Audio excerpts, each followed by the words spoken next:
Okay. Apparently she's not quite ready yet. Let's keep it going then. I'm ready. Can you hear me? There you are. We got her. Oh, well, it's so great. We didn't see you pop up right away. Laura, great to have you this morning. I wanted to start with this breaking news overnight that it appears, and there you are. You popped up for us. It's so great to see you. The Daily Mail has a very interesting story that's saying that Vladimir Putin essentially may be running out of bullets, that he might have a week and a half, 2 weeks max. He's losing warplanes, tanks, all the rest of it. He obviously went into this thinking he was going to bulldoze his way through Ukraine. He's obviously caused a lot of destruction. Don't want to minimize the fact there's over 2 million refugees. But this has not gone as well as Vladimir Putin expected. I don't buy it for a second, Ed, I'll be honest with you. I really think that there's so much misinformation.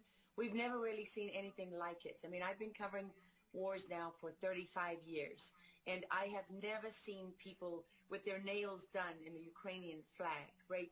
I mean, we're being corralled into this box where we either have to hate Vladimir Putin and believe everything evil that's said about him and love Ukraine, and there's no in between. And that reminds me a lot of you're either, a white supremacist or you go with the Democrat narrative on everything under the sun. So Vladimir Putin knew exactly what he was doing when he went into Ukraine. The Russian military isn't perfect. They, for example, I've spoken to multiple defense specialists and intelligence specialists from a Defense Intelligence Agency who've studied the Russian military for years. They do have a difficulty mounting complex air operations because they do very little training hours in comparison to, for example, the United States air assets, right, our fighter jet pilots. But Russia is not struggling.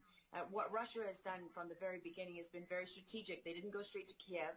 They went to all those bioweapons laboratories that are scattered all over the country. Some of them they built, so they know where they are. They've known where they are since the Soviet Union, because under the Defense Threat Reduction Program, we went in after the fall of the Soviet Union and supposedly turned those facilities from bioweapons labs into public health labs. Although, these days it's hard to believe anything that our leaders tell us because they've lied about COVID, they lied about Russia collusion, they lied about the Ukraine impeachment trial, and there's so much more going on in Ukraine that nobody is talking about. You see such dishonesty when it comes to the history of Ukraine. You see dishonesty when it comes to the Azov Battalion, which is funded by the U.S. and NATO. I mean, you can find pictures of them online holding up the NATO flag and the swastika at the same time. Their own emblem contains the black sun of the occult, which was a Nazi SS emblem. And it also contains the sideways, lightning insignia of the SS. I mean, this is on throughout the Ukrainian military. You can see that black sun of the occult on their body armor, even on the female soldiers who are paraded in front of the world as being, such an example of Ukraine's independence and spirit and nobility. Even they are wearing the black sun of the occult. And, the White House wants you to believe, well, this doesn't matter. It's just a small number of troops. It's not true. The Azov Battalion has been murdering its way through eastern Ukraine. Yeah. We don't want to admit this. This was why Crimea voted for independence. This is why Crimea wanted to be with Russia. Because we in the media, in the Western media and in the West, won't acknowledge the reality of what's gone on. Western Ukraine backed the Nazis. It was a headquarters for the Nazi SS. The CIA under Alan Dulles actually gave immunity from prosecution to the Nazis of Ukraine from the Nuremberg trials. So there's a long history of the United States and our intelligence agencies funding and arming Nazis in Ukraine. These are not like new neo-Nazi groups that sprung up. These are the actual Nazis from the Second World War, who, if you go back to the Nuremberg trials, said that they were planning for a 1,000-year Reich. And so you have to really wonder as you look at this, when you know that the CIA sponsored the color revolution in Ukraine in 2013 and 14, that they selected Ukraine's leaders, go to Victoria Nuland's leaked phone conversation where she and the U.S. ambassador are deciding who can lead Ukraine.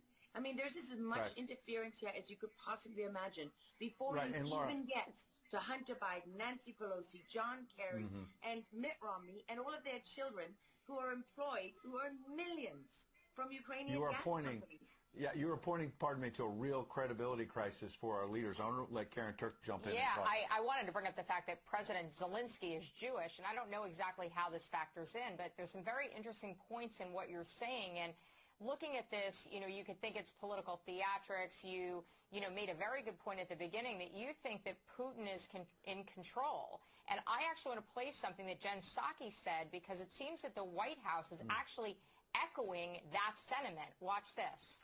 Well, the end game is really a question for President Putin. We have completely crushed his economy. We have provided military assistance, humanitarian assistance to the Ukrainians, enabling them to fight back for far longer than the Russian leadership anticipated. And again, he has to determine what the path forward looks like for him. Thanks, everyone. He's determining what this looks like, and I think that's a lot of what you said, Laura. I'd love to get your thoughts on that, what you just watched. What troubles me about the moment that we're in is that we have such a selective and a narrow reading of history. President Zelensky may be Jewish, but he's not the only one in this who suffered during the Second World War, whose ancestors suffered, right? I mean, look at Putin. How many relatives did he lose in the siege of St. Petersburg? People don't know their history. They don't know what made Vladimir Putin. And I'm not I'm not defending him. I don't need to defend Vladimir Putin. My job as a journalist is to try to understand what is the truth here. I don't like being lied to. And we're being lied to on an epic scale. When we're told your only choice is you have to be 100% with Zelensky, who's a puppet, who you can find on the internet in black stilettos and leather pants, with shirtless, doing a spoof Dancing with the Stars kind of entertainment video. That's a mock of a Ukrainian group that does this kind of satanic occult type of music video. And I mean, Zelensky was selected, like so many of our leaders. And honestly, with big tech and with election fraud these days, we don't know how many leaders all around the world have been selected for us and weren't actually voted in. But what we do know is that there are increasing problems with technology and the digitization of our world. Because look at what's happening with COVID. Look at what has happened globally. We are fighting the same battles all over the world. To pretend that this war is about Russia and Ukraine is just a barefaced lie. If Putin has been warning for 15 years that he is not going to stand by while the globalists take over the world, build bioweapons facilities and whatever else they're doing in Ukraine, Ukrainian oligarchs. Ukraine has been a center of money laundering for, many of the leaders in this country. For how long? Billions of US dollars have been laundered through Ukraine, and we say nothing about it. These are our tax dollars. I mean, before the impeachment trial, had you ever heard of anyone in the United States, us bringing in foreign governments to the White House for anti-corruption training? I mean, does nobody question these things? Why do we not question them? We have an idiot like Lieutenant Colonel Vindman who goes at the impeachment trial and sits there as a lieutenant colonel. He didn't even make colonel. And he's telling the President of the United States what his policy should be. You have a traitor in the form of Maria Yovanovitch, who was Obama's ambassador, who's telling Ukrainian government officials, don't listen to the will of the American people. Don't listen to the election results. We are the true leaders of America. I mean, and then people object when the woman isn't even fired. She's given a cushy job for life at Georgetown University at the expense of the U.S. taxpayer. And we're told that the President of the United States cannot say to his foreign counterparts, that we want you to look into something. But Joe Biden, he can withhold as much aid as he wants to. I mean, there's so much hypocrisy and dishonesty here, and Ukraine is at the center of it all. Go back to Russia collusion. Go to Alexander Chalupa.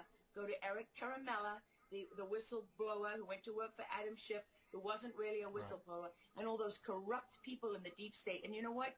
The deep state isn't a theory. It's not a conspiracy theory. It's an actual deep state. Look up the SES, the Senior Executive Service, because when that bureaucracy was ushered into law in the United States of America, that's when we got a bunch of unelected bureaucrats pulling the strings behind the scenes. And these are the people that keep lying to us. Absolutely. And pardon me, we've got a live chat where we're streaming on Getter, for example, and I'm watching it as you're talking. People are talking about how you're dropping truth bombs and you're a real journalist. And I know that, having worked alongside you for many, many years when you're at CBS and many other places. And maybe they didn't want to hear the truth, but you're dropping those truth bombs now. Unfortunately, we got to hit a break right now. We'd love to have you back in the days ahead. We love having you on. Lara Logan, thanks for joining us on Real America's Voice. Thank you so much. All right. Well, we'll certainly have her back.